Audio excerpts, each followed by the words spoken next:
Ang problema kasi sa inyo, kapag sobrang bait ng tao, akala nyo tanga. Pag lagi kayong pinagbibigyan, lagi kayong pinagmamalasakitan, lagi kayong iniintindi, akala nyo uto-uto. Hindi nyo alam, may mga tao lang talagang mahaba ang pasensya sa mga katulad nyong makikitid ng utak.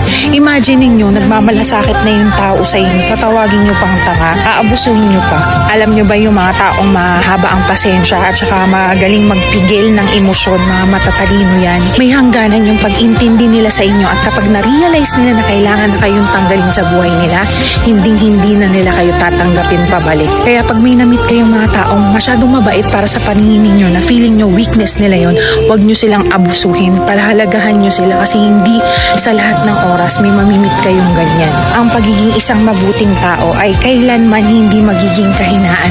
Pinagpapala ng Diyos ang mga yan. At kayong mga abusado, tingnan nyo, lagi kayong napag-iiwanan.